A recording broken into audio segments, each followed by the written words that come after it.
from our 7 Tasmania studios.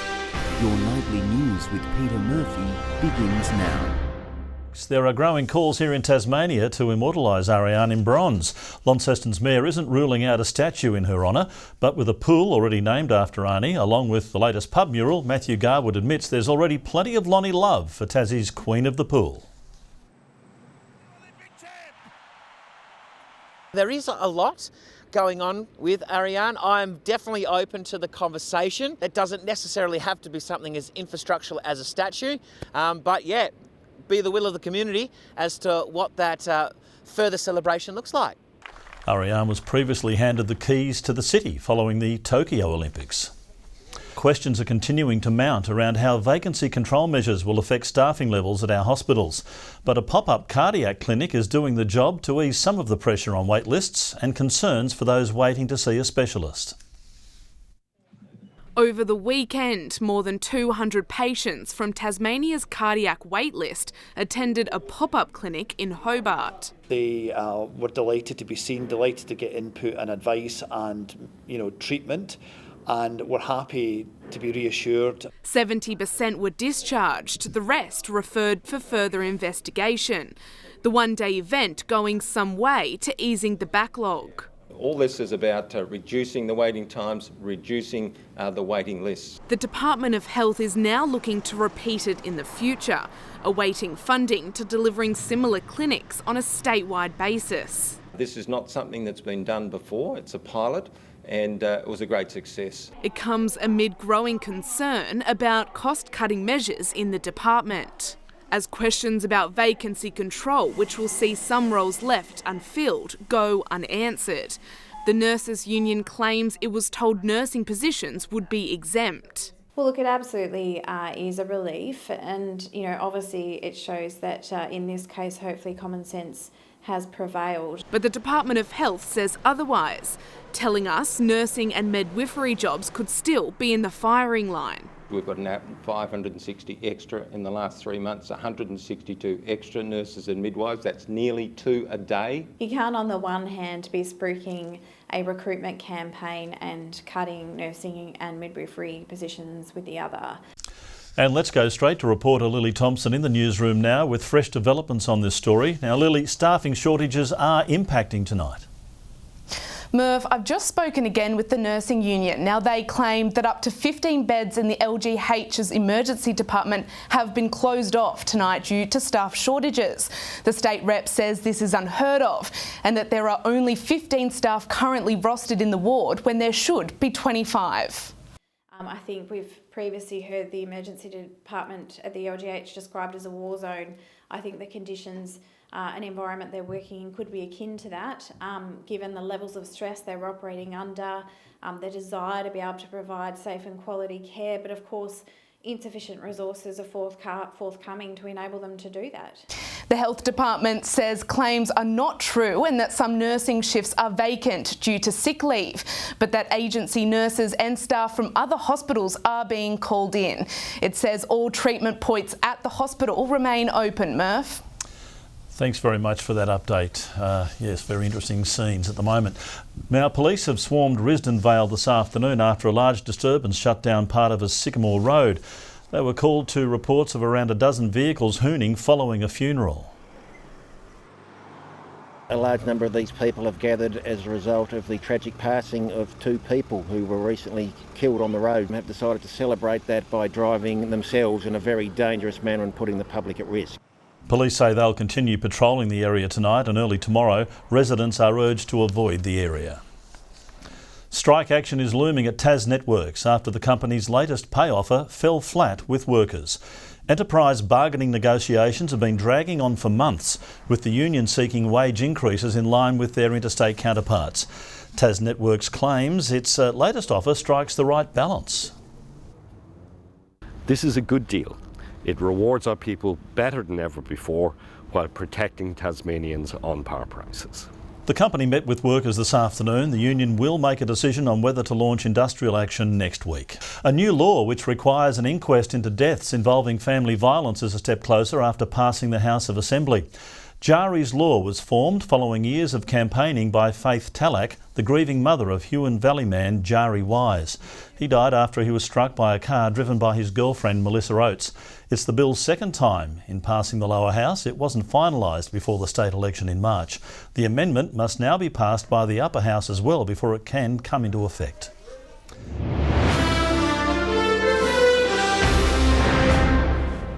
Tasmania's Pinball Festival, Taspin, is back this weekend at the Italian Social Club in Launceston. 60 machines have been rolled in to form the biggest pinball arcade ever in the state. 3-hour sessions on the iconic machines are selling for $30. Everyone loves pinball. We've had people come here that have never played pinball and just walk away going, wow, that was amazing. There's something for everyone in pinball. All money raised goes to supporting sick children in the Launceston General. Last year, the organisers, the Pinball Mafia, donated $8,000 to the cause. Plastics combined with wood waste are being turned into an environmentally friendly product and taking the struggle out of weekend maintenance work. The bright idea is coming out of a $12 million facility in Tasmania's north. The beauty of never having to paint your deck again. Timberlink's $12 million state-of-the-art recycling facility in Tasmania's Bell Bay, producing a sustainable product fit for purpose, recycling plastic and wood waste to create decking timbers guaranteed to last at least 20 years. We saw that as a significant opportunity to contribute to the sustainable future of the country. The project made possible with a $5.8 million grant through the Recycling Modernisation Fund, jointly funded by both the state and federal governments. This is going to see 1,300 tonnes of waste be diverted from landfill into a usable product. The wood plastic composite facility expected to supply growing demand in the new home and renovation market. This will be a fully forestry certified product and people can buy this knowing it is a great contributor to the environment. The product is due to be in Tasmanian hardware stores by the end of this month, followed by other states and then potentially international markets. For example, New Zealand would be a prime market for us early days, Southeast Asia ultimately. This is a great opportunity for consumers out there to choose a Tasmanian manufactured product over potentially a hardwood product that is imported into our country from potentially Indonesia. Providing jobs for Tasmanians and protecting the environment. Melinda Ogden, 7 Tasmania News. A Deloraine duo will face court after officers seized 7 guns during a raid on their home yesterday. Police say 6 of the rifles and shotguns were stolen. The other had its serial number removed. They're facing numerous charges, including possessing stolen weapons and burglary. A first-year politician is embarking on a mission to make Tasmania lose its record as Australia's roadkill capital. JLN member for Lions, Andrew Jenner, says on average 32 animals are killed on our roads every hour, equating to 500,000 annually. We have the horrible title of the worst roadkill in the world, and I think, I know it's been addressed before, but we really do need to take this subject seriously. He wants to work with all levels of government and key stakeholders to find preventative measures to reduce roadkill. Launceston's Gorge Suspension Bridge will soon be undergoing a facelift as it embarks on a major refurbishment. A tender will be advertised this weekend for the second stage of the project. It's hoped work can begin early next year with minimal disruptions. Everything else in the gorge is going to be free to go and available for use during the time. It's just going to be a short closure period while we refurbish and reinstall the new bridge. Just ensuring that our community comes along the journey and we keep this pristine piece of Launceston and Tasmanian history at its best.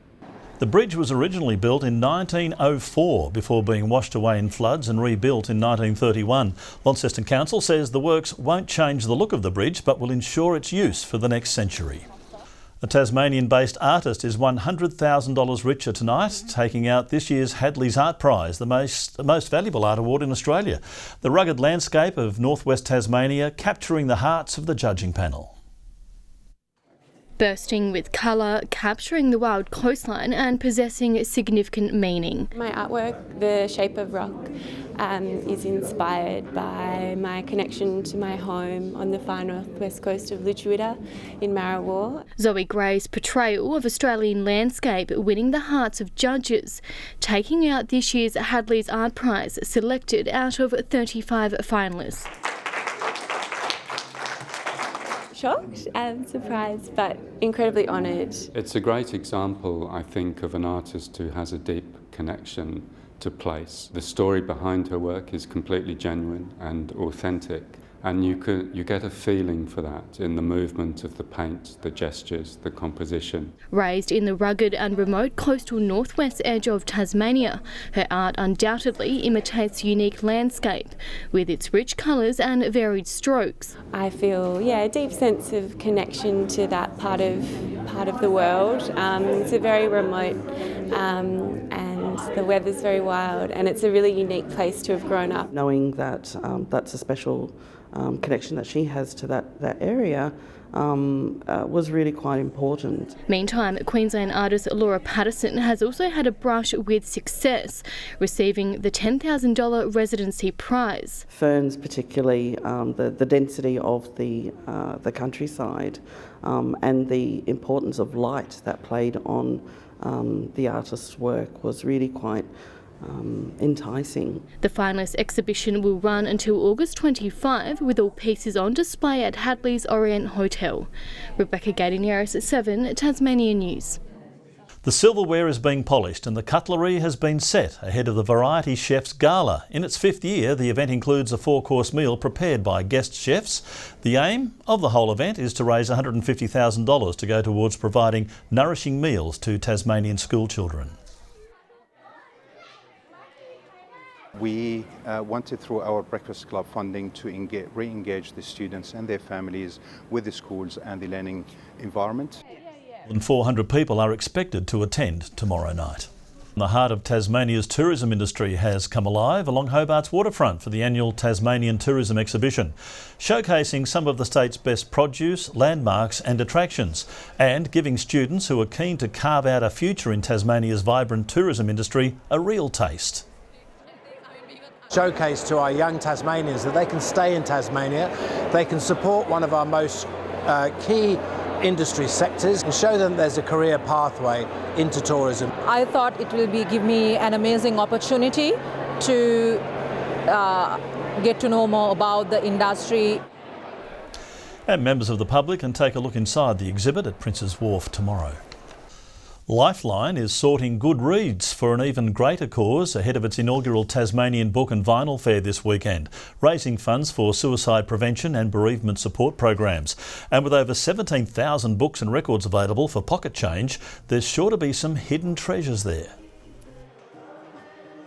A whole range. We've got fiction, we've got non-fiction, we've got biographies, we've got history, we've got arts and crafts, architecture, and a lot of children's books. Bookworms can stock up on their favourite reads at Sandy Bay UTAS tomorrow and Sunday between 10 a.m. and 2 p.m. While our own elite hockey players are in the midst of the Paris Olympics, back home there's a push to grow participation at a grassroots level. Hockey Tasmania has established a brand new partnership with Aurora Energy, which includes Hook into Hockey, a free introductory competition for ages 5 to 12. You can't grow a sport or maintain a sport or keep it sustainable if you haven't got kids continuously coming through. Tassie punches above its weight in hockey. It always has. We have great representation, and this is about continuing to bring that pipeline of great players through. The 3-year deal also includes kits and training for juniors and support for coaches and umpires. A win for Glenorchy in the NPL this weekend will be a welcome boost for their Australia Cup Round 32 clash next week. The Knights take on Launceston City in a top-of-the-table clash tomorrow, with both sides coming in on a high. The amount of goals we've scored have certainly come from regains, and they've been in areas higher up the pitch compared to the first part of the season. In the WSL, Launceston United are keeping cool under pressure, taking on a strong Devonport Strikers outfit. Keeping ourselves calm, doing the basics right, and when we do that, we look really good, and that's when we play our best soccer. A win for the Strikers will edge them closer to the league title.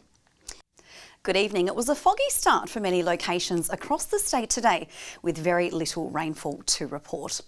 Hobart 15, 14 for Launceston, Devonport and Burnie. 15 also recorded on Flinders Island for Grove, Strawn and Ouse. King Island, Smithton, St Helens and Friendly Beaches all 14. Low Head and Maria Island 13 and 6 degrees again for Laiwini.